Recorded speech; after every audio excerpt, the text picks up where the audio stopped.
आपने संविधान की डिबेट पे बोलने का जो अवसर प्रदान किया। आज हमारे देश के लिए एक सबसे सर्वोच्च और सबसे शुद्ध ग्रंथ है संविधान। आज इस सदन में मैं पहुंचा हूं, कहीं न कहीं उस संविधान की मेहरबानी है और मेरे निर्वाचन क्षेत्र की जनता की मेहरबानी है। मैं संविधान को नमन करते हुए, मेरे क्षेत्र की जनता को प्रणाम करते हुए मैं मेरी बात को रखना चाहूँगा। इस संविधान के अंदर प्रावधान किया गया है कि इस देश के अंदर रहने वाला प्रत्येक वर्ग और विशेषकर ध्यान रखा गया है जो इस देश का जो गरीब है तबका है और आदिवासी समुदाय हो, एससी समुदाय हो, उनके उद्धार के लिए प्रावधान किए गए संविधान के अंदर।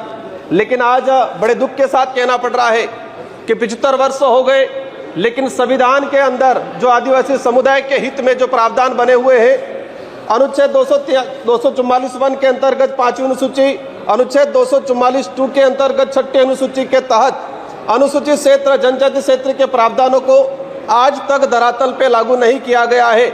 ये इससे स्पष्ट होता है कि वर्तमान या पूर्व की सरकारें जो भी रही हो, उन सरकारों को आदिवासी समुदाय के हित में और संविधान के अंदर आदिवासियों के जो प्रावधान है उनके लिए क्या मानसिकता रही है। माननीय सभापति महोदय, हम लोग जब 5वीं अनुसूची और 6ठी अनुसूची के तहत हमारे विशेषाधिकार की बात करते हैं तो कई राष्ट्रीय पार्टियों के कई नेता 5वीं 5 के नाम से गुमराह करते हैं आम जनता को।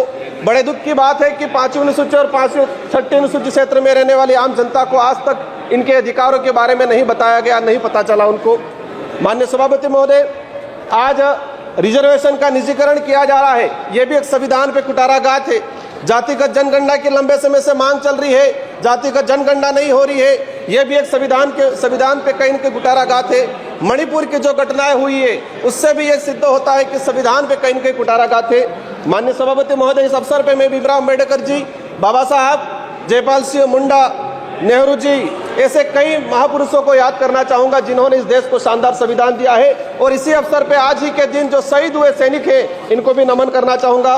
संविधान के प्रावधान के तहत पैसा एक्ट आया इस देश के अंदर, 1996 में पैसा एक्ट आया। आज 28 साल हो गए, लेकिन आज भी कई राज्यों में पैसा एक्ट के कानून नहीं बने हुए हैं। माननीय सभापति महोदय, पैसा एक्ट में प्रावधान है कि शेड्यूल एरिया के अंदर जो भी जमीन है, कोई भी उद्योगपति या कोई भी गवर्नमेंट लेती है तो उसको पैसा एक्ट की ग्राम सभा के तहत अनुमति लेना अनिवार्य है। लेकिन आदिवासी क्षेत्र के अंदर देखा गया है कि राष्ट्रहित के नाम से भूमि अधिग्रहण की जाती है, पैसा एक्ट को नजरअंदाज किया जाता है। हमने कई जगह देखा खनन के नाम पे पैसा एक्ट के तहत ग्राम सभा का बिना परमिशन के और लिया गया। कहते हैं राष्ट्रहित, आदिवासियों का घर उजाड़ के किसी उद्योगपतियों को जमीन देना कौन सा राष्ट्रहित है। आप देख सकते हैं, सबसे बड़ा उदाहरण है हसदेव का, जहां पर फर्जी ग्राम सभा गठित किया गया।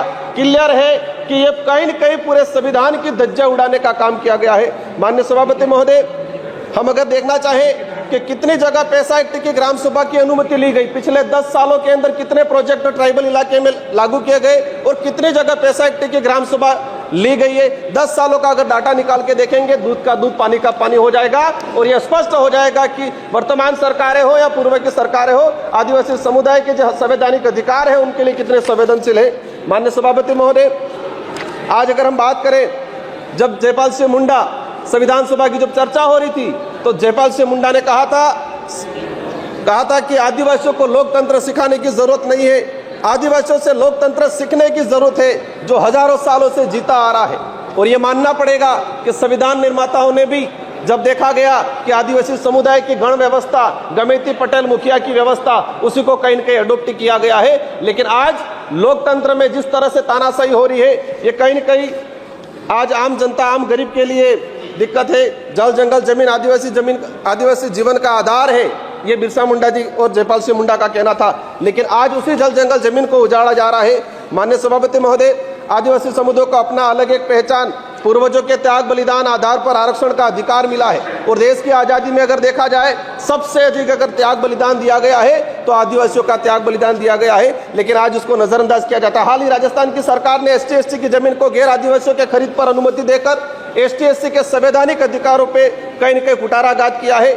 माननीय सभापति महोदय, अनुच्छेद 243 ZC के प्रावधानों की धज्जियां उड़ाई जा रही है।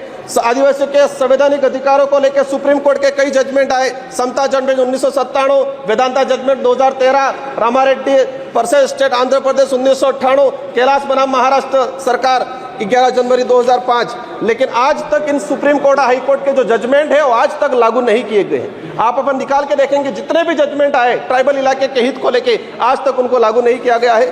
माननीय सभापति महोदय, हजारों वीरों के बलिदान के बाद Chota Nagpur tenancy act 1908, Santhal Pargana tenancy act 1949, Wilson rules 1837, ये जो जितने भी जो एक्ट आए थे हजारों लोगों ने अपना बलिदान दिया था, इसके बाद आए थे, लेकिन देखा गया है आजादी के बाद इन किसी भी एक्ट पे कोई प्रावधान नहीं किया गया है। माननीय सभापति महोदय, मैं लास्ट 30 मिनट में आपकी बात में समझ रहा हूँ, मैं अपनी बात को रखूंगा। हमारे देश की न्याय व्यवस्था की बात करें, धन्यवाद। एट्रोसिटी की जो बात करें, देश के अंदर इतनी एट्रोसिटी हो रही है